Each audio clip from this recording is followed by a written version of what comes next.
Shalom, amigos e irmãos. Nós vamos agora para a segunda parte do capítulo 13 do profeta Jeremias, que vai do versículo 12 ao versículo 17. O tema é a busca complacente pela prosperidade. Pelo que diz-lhe esta palavra, assim diz o Senhor Deus de Israel: todo jarro se encherá de vinho, e dir-te-ão: não sabemos nós muito bem que todo jarro se encherá de vinho? Aqui no versículo 12, o Senhor manda o profeta Jeremias ir até o povo e dizer e afirmar: todo jarro se encherá de vinho. Então aqui Jeremias faz uma afirmação diante do povo que todo jarro do povo se encherá de vinho. Orgulhosamente o povo responde: não sabemos nós muito bem que todo jarro se encherá de vinho? Vamos na Bíblia de David Stern para ver esse mesmo versículo que diz: portanto, diga-lhes: eis que o Adonai, o Deus de Israel, diz: toda garrafa está cheia de vinho.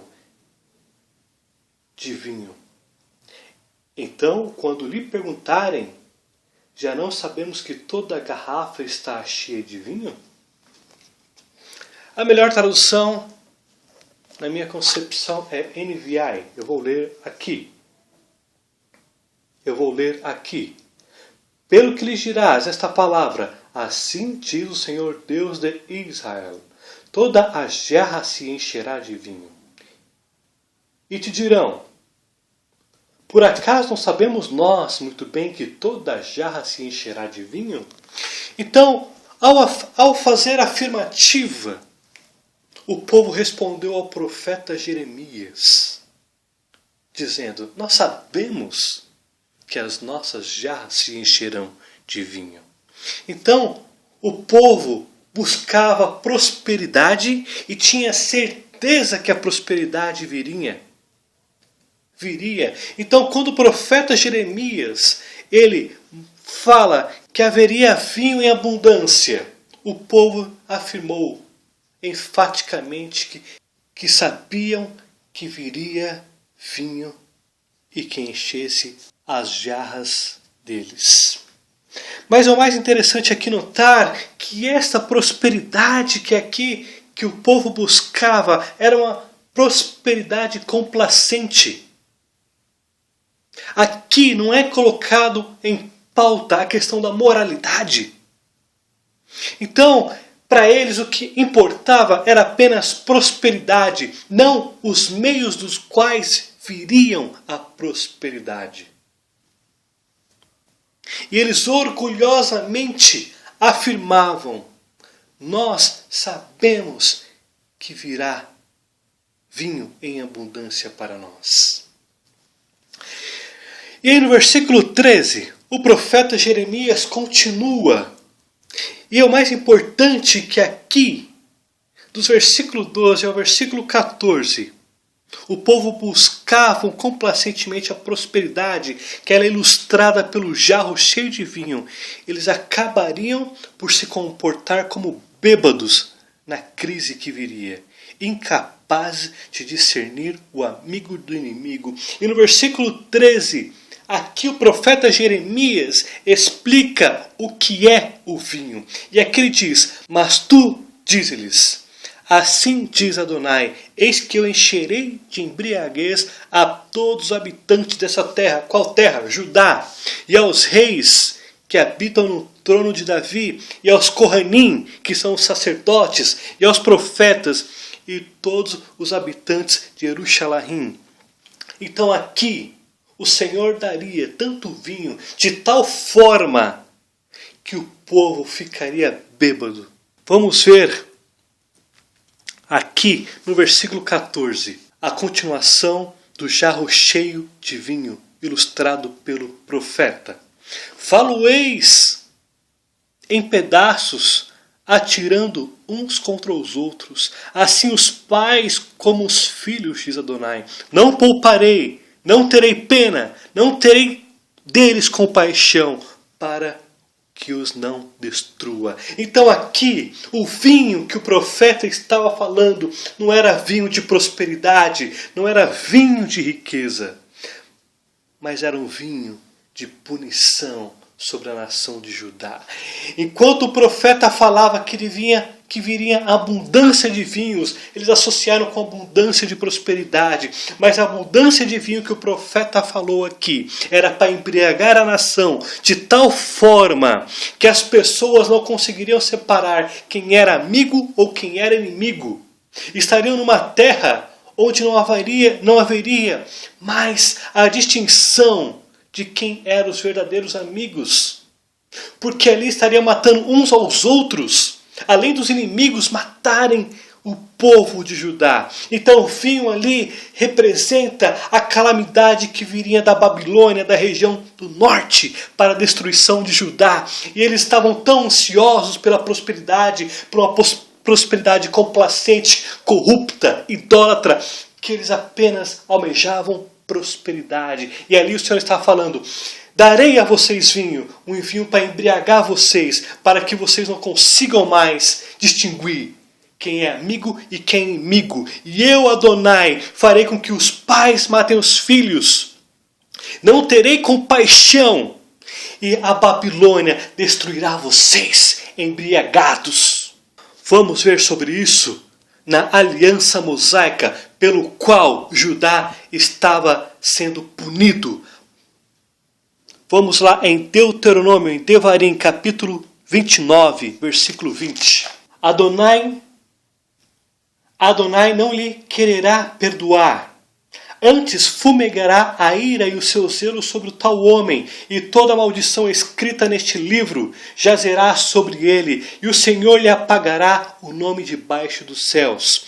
Vamos agora para o versículo 27. Pelo que a ira de Adonai se acendeu contra essa terra, trazendo sobre ela toda a maldição que está escrita neste livro, o Senhor os arrancou de sua terra com ira, indignação e grande furor, e os lançou para outra terra, como hoje se vê. Aqui são as punições referente à aliança mosaica, do qual, se o povo buscasse a outros deuses, o Senhor aplicaria as maldições sobre esta aliança. E aqui em Jeremias, capítulo 13, assim como em todo o livro, são as consequências da aliança mosaica, do qual o povo se prostou para adorar outros deuses, e ali agora estão sofrendo as consequências das cláusulas que punem a nação por causa do pecado. Vamos agora para Jeremias, capítulo 19, versículos 9 a 11, que diz: Faloeis comer a carne de seus filhos e a carne de suas filhas, e cada um comerá a carne do seu próximo, no cerco e na angústia em que os apertarão os seus inimigos, e os que buscarão tirar-lhe a vida. Então quebrarás a botija à vista dos homens que foram contigo, e lhes dirás: assim diz Adonai, Jeová Tsabaoth, deste modo quebrarei eu este povo e essa cidade, como se quebra o vaso do oleiro, que não pode mais refazer-se, e os enterrarão em Tofete, porque não haverá outro lugar para os enterrar. Então aqui haveria uma escassez de comida tão grande, mas tão grande em Judá, que as pessoas começariam a comer carne humanas. Nós temos visto isto hoje, atualmente, na Coreia do Norte, nos dias atuais, onde pais têm comido seus próprios filhos por falta de comida. E aqui o Senhor está dizendo que Ele vai derramar o vinho para encher todo o jarro, de tal forma que as pessoas fiquem embriagadas e todas vulneráveis aos inimigos. E todas estarão tão bêbadas que não conseguirão discernir quem é amigo e quem é o inimigo.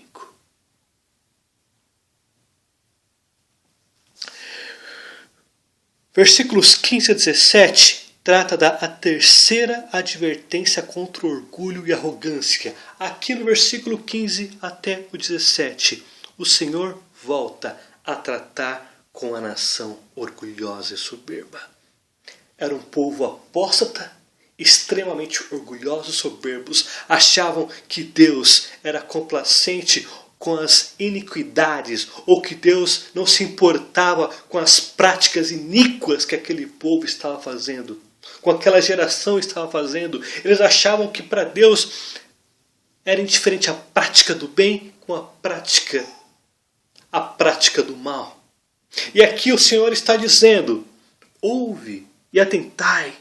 Não vos ensoberbeçais, porque Adonai falou. Aqui o profeta Jeremias, ele está enfatizando para o povo: ouça, povo, e atentem.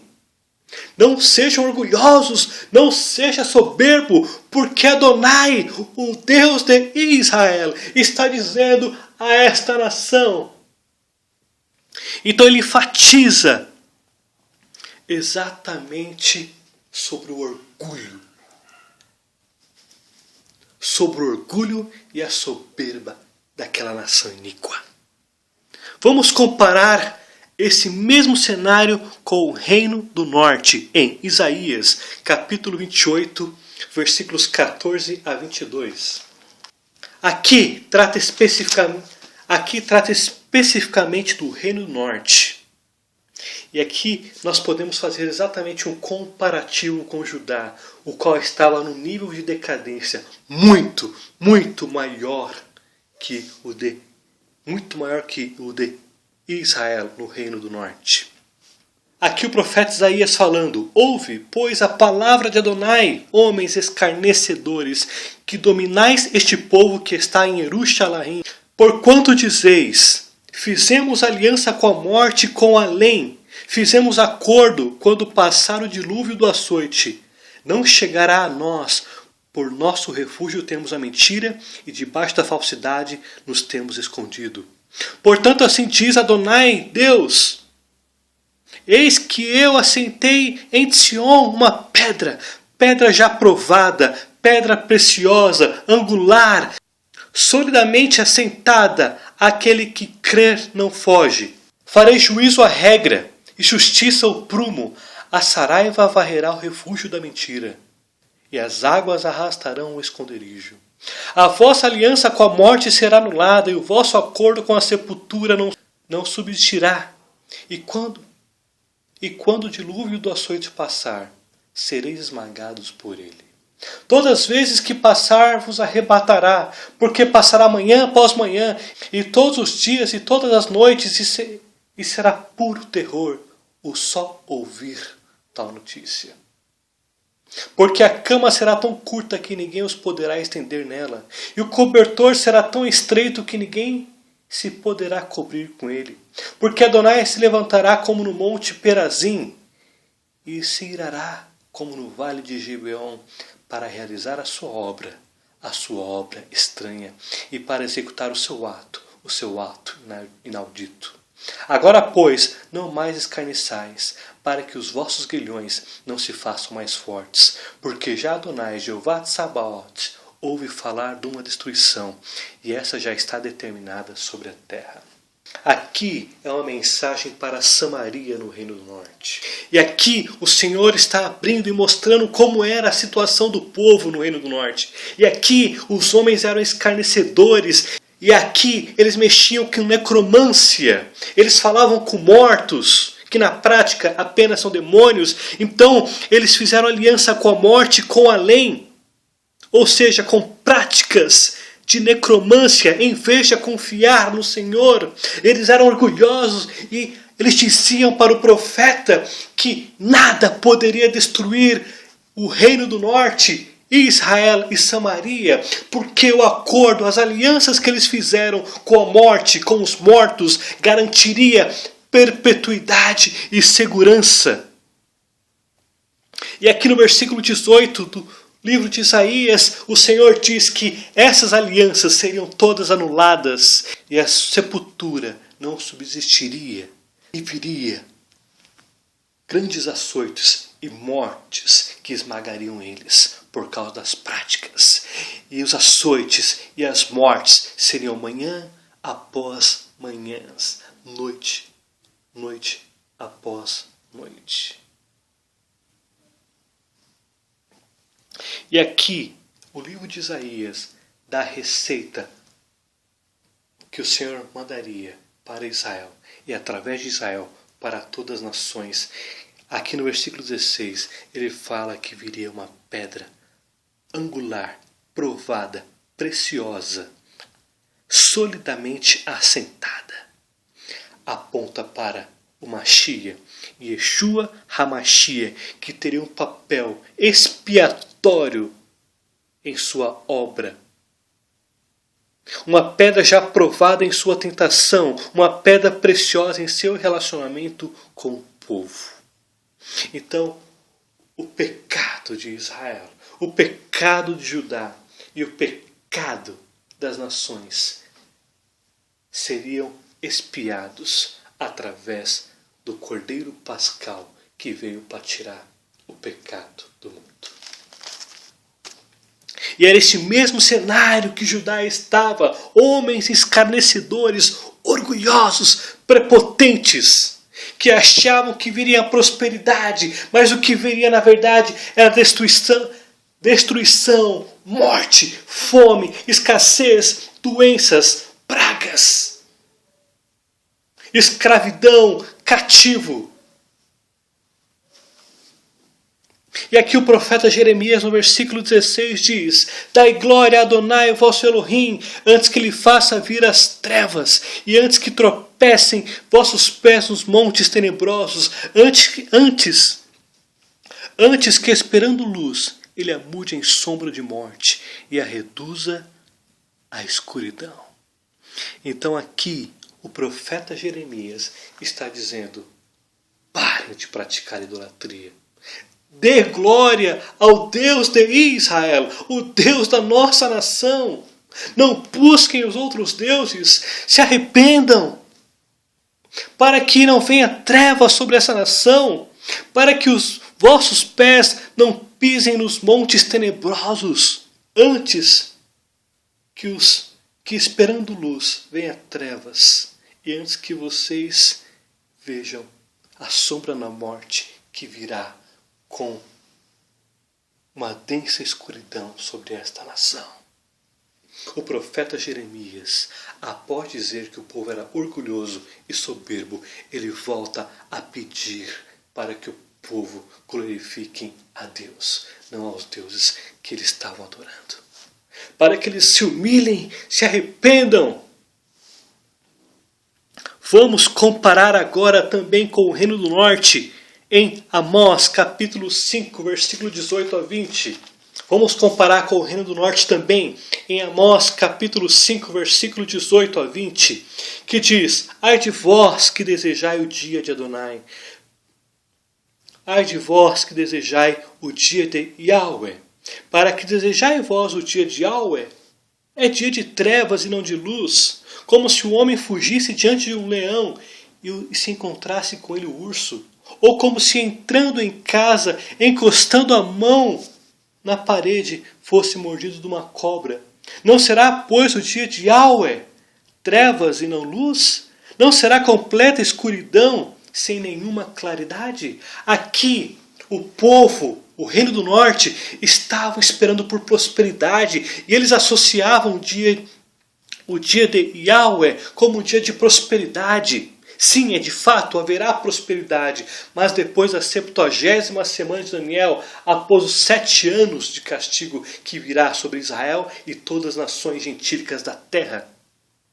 Mas aqui, eles só utilizavam o dia de Yahweh, o dia do Senhor, como um dia apenas de prosperidade. E aqui o profeta Amós fala: vocês estão buscando o dia do Senhor para a prosperidade, mas o dia do Senhor é dia de morte, escuridão.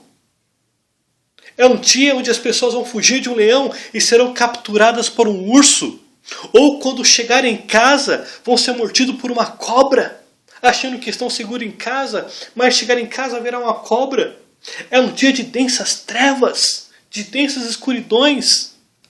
Então aqui o cenário do Reino do Sul é o mesmo. As pessoas estavam esperando uma prosperidade complacente com a corrupção, com a iniquidade, homicídios, depravação sexual, idolatria, exploração dos pobres, com o judiciário corrompido, com os reis e nobres corrompidos, com os pobres corrompidos. Todos praticavam idolatria, todos estavam ligados a um sistema apóstata de idolatria. E aqui, o profeta Jeremias, no capítulo 13, está dizendo: abandonem essas práticas. Não virá prosperidade sobre vocês, virá dias de morte e de destruição, de escuridão, por causa da iniquidade, porque vocês são orgulhosos, soberbos, idólatras, corruptos. Versículo 17. Mas, se isto não ouvirdes, a minha alma chorará em segredo, por causa da vossa soberba. Chorarão os meus olhos amargamente, e se desfarão em lágrimas, porquanto o rebanho de Adonai foi levado cativo. Aqui o profeta Jeremias está dizendo: mas se diante de tudo que eu estou falando a vocês, se vocês não ouvirdes a minha mensagem, aquilo que eu estou falando que procede do Deus de Israel, Adonai, eu chorarei em segredo. Eu chorarei porque vocês são soberbos e orgulhosos. Vocês não se arrependem das práticas iníquas e idólatras que vocês vivem. Chorarão os meus olhos amargamente. E cairão lágrimas e se desfalecerem em lágrimas. Porquanto Judá será levado em cativo para a Babilônia. Então o profeta era um homem piedoso, era um profeta amoroso. E ele está dizendo: se vocês não se arrependerem, se vocês não mudarem os vossos caminhos, vocês não se arrependerem das práticas, do que vocês fazem, se vocês não abandonarem esses deuses das nações gentílicas, eu vou entrar em profunda depressão, que eu me desfalecerei em lágrimas, porque eu verei o meu povo sendo levado como escravos para a Babilônia. Os poucos remanescentes que sobrarão, porque os demais, a grande maioria, estarão mortos. Esta profecia foi cumprida no cativeiro babilônio. Essas profecias foram cumpridas com a primeira invasão em 605 a.C., com a primeira invasão babilônica. Depois, em 597 a.C., com a segunda invasão babilônica. E, por fim, a destruição total de Judá. Em 586, que foi saqueado o templo de Salomão e destruído. Havia incêndios pelos palácios e casas. Pessoas mortas. Havia mortos por todos os cantos, casas, agriculturas. Havia tantos cadáveres na rua que não tinha como enterrá-los. Pais mortos, filhos mortos, mulheres mortas. Havia sangue por todos os lados, agricultura devastada, saqueada e queimada. Vinho roubados pelos babilônicos e levados para a Babilônia.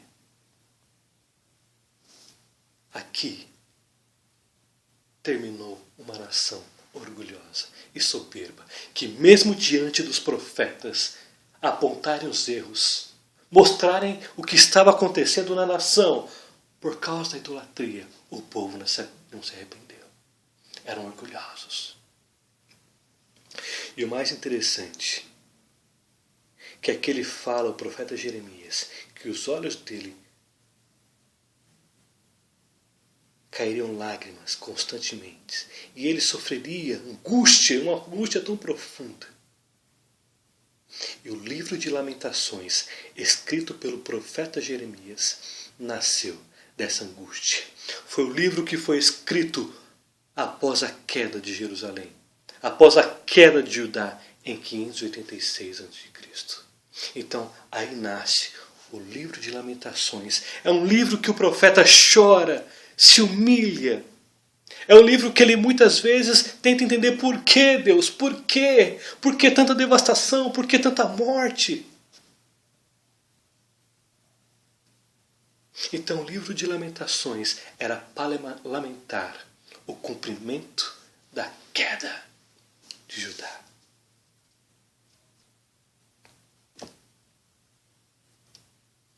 Baruch atah Adonai Eloheinu.